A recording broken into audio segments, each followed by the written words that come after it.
Dating is hard in this day and age. I mean, it has always been hard, but it seems to have gotten even more difficult thanks to modern technology. It's funny, because there are all kinds of dating apps and websites that put you into contact with people who are actively looking to date. You would think it would make things easier, but it hasn't. The hard part is finding someone who shares the same interests as you, especially when your interests are as niche as mine. A car turns into the dark parking lot, and I straighten in my seat, heart beating faster. Is it her? I turn in the driver's seat, looking through the back window. The car pulls a U-turn, headlights sweeping the side of the abandoned factory. As the vehicle pulls back out onto the road, I sink into my seat. It wasn't her. Maybe she won't show up. It wouldn't surprise me. Like I said, dating is hard. Now, I know what you're thinking. That I'm probably some basement-dwelling loser who never learned how to bathe properly and is a misogynist to his core.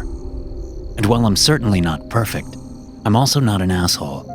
I'm a pretty average guy when you get down to it. And it's not just me who says that dating is hard. It's lots of people, men and women, gay and straight. I couldn't tell you why this is. Maybe it's because of an abundance of choice, or the fact that there's no real stakes when you're talking to someone through a dating app.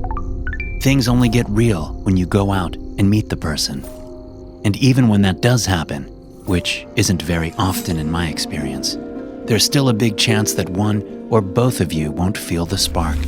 I read somewhere that we only communicate less than 10% of meaning through the words we use.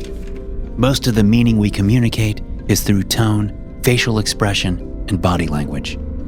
It's impossible to get all that through text messages.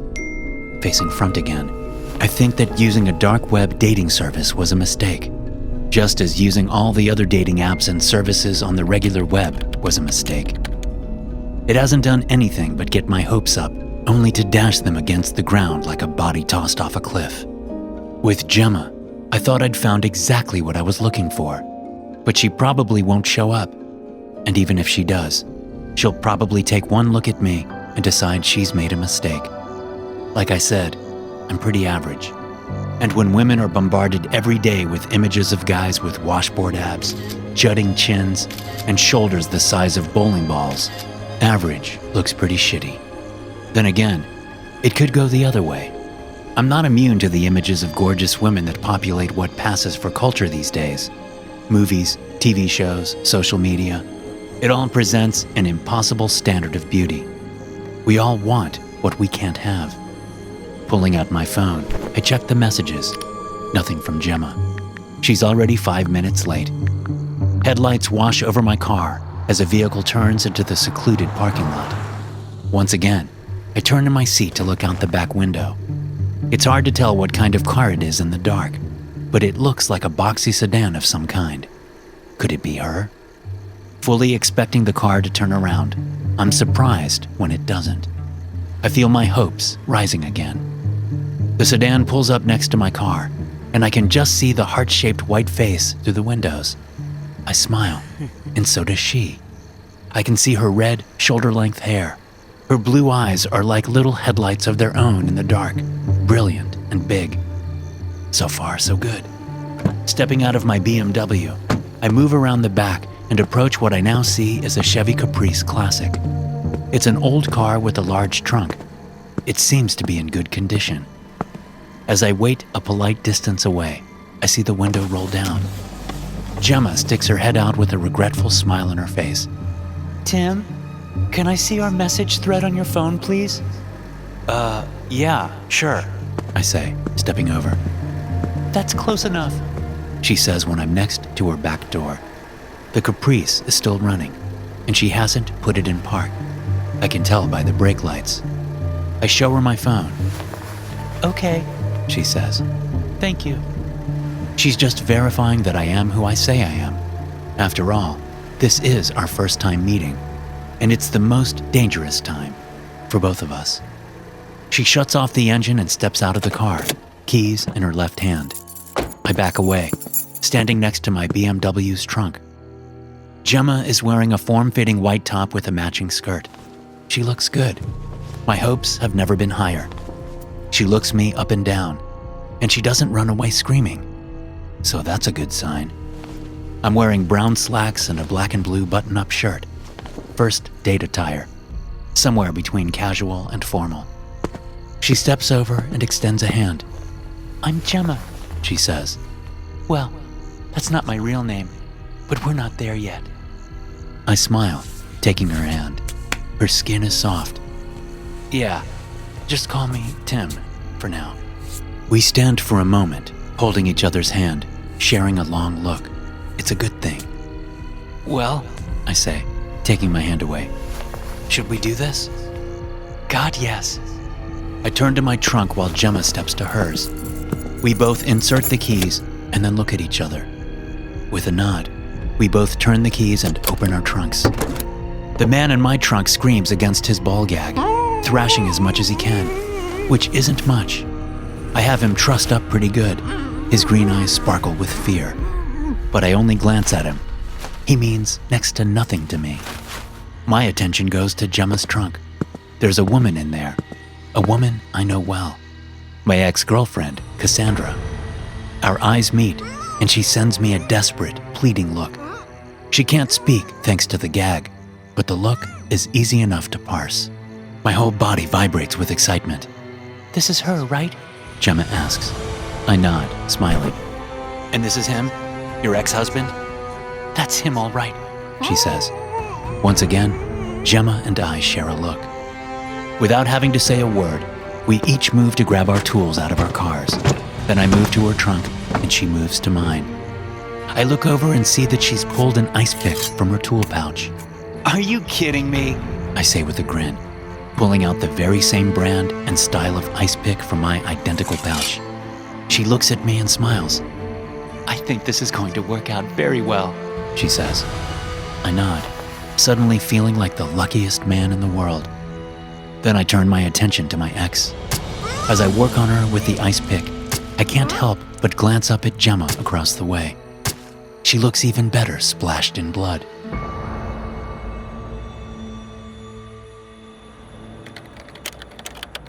My fingers fly over the keyboard. I only pause to wipe the sweat from my forehead with a damp handkerchief.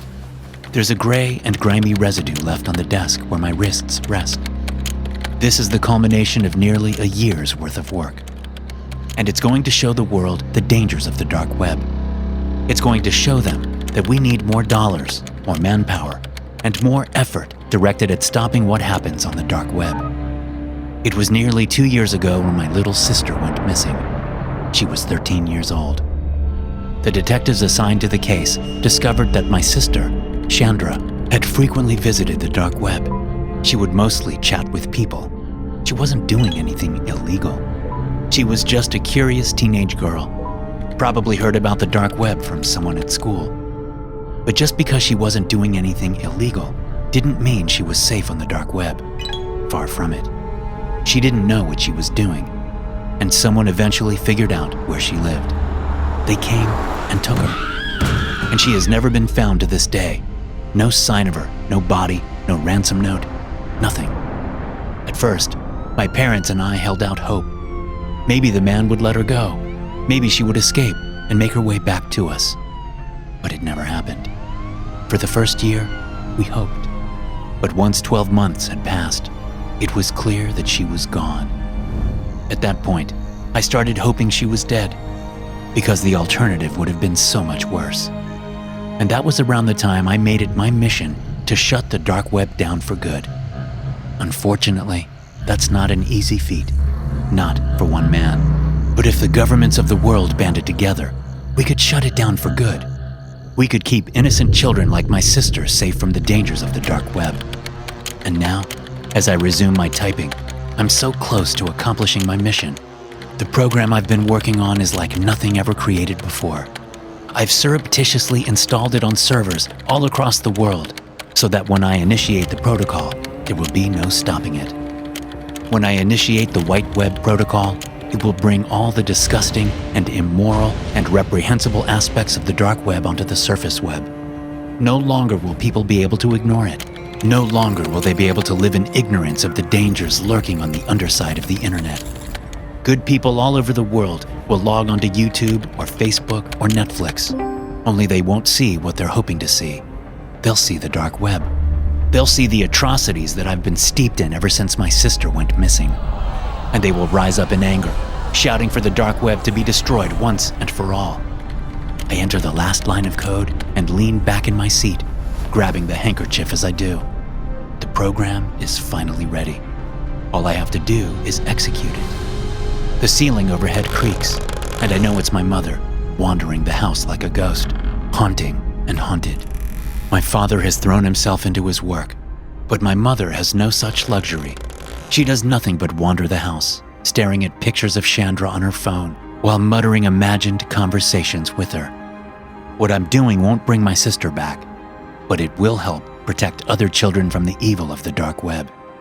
Maybe my mother will take solace in that fact. Maybe she'll come back from the brink of insanity. Maybe. I sit up in my chair and get ready. The moment of truth is now. All I have to do is hit enter. I take a deep breath, index finger hovering over the rectangular button, and I hit it. The program executes. I shut off my monitor and stand up, stretching my back. It's done. Now all I have to do is wait. Moving upstairs from the basement, I hear my mother scream. Bolting up the stairs, I find my mom on her knees in the living room, crying and fumbling at her phone. Where is she? My mother screams. Where's my daughter? I suddenly realize my mistake. The pictures of Chandra were all stored on the internet. Now my mother can't find them. All she can find is evidence of humanity's worst inclinations. Don't look! I yell, grabbing her phone away. She screams and runs to her room, slamming the door.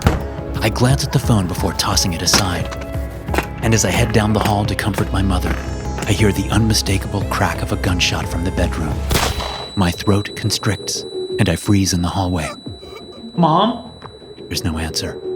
Mom? Mom? The death toll is in the millions by the time I'm brought before a judge for sentencing.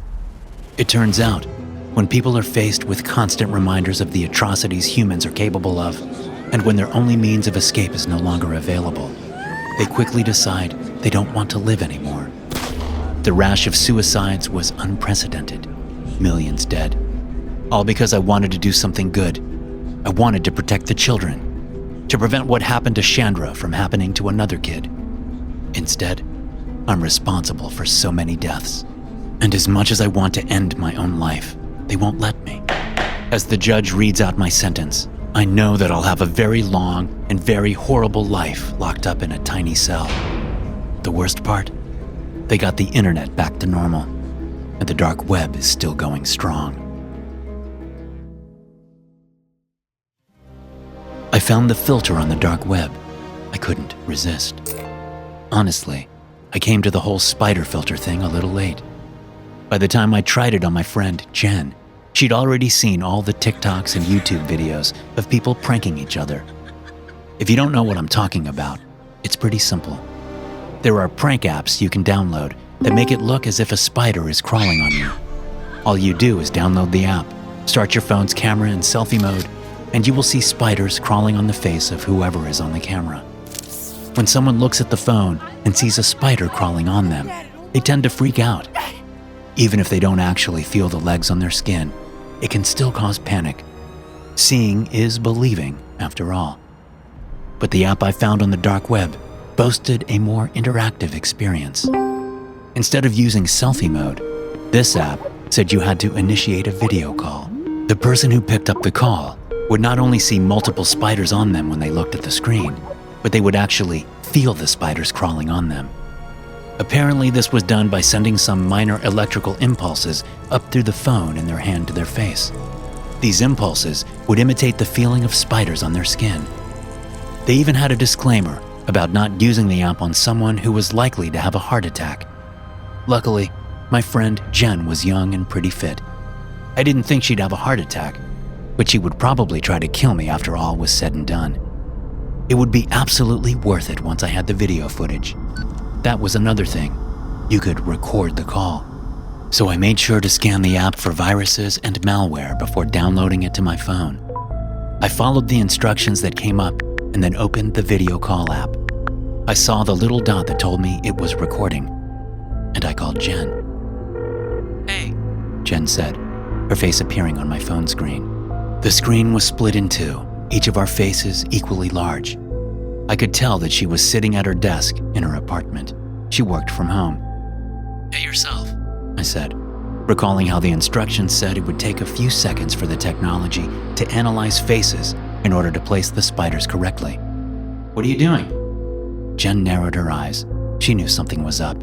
It's the middle of the day, Lyle. I'm working.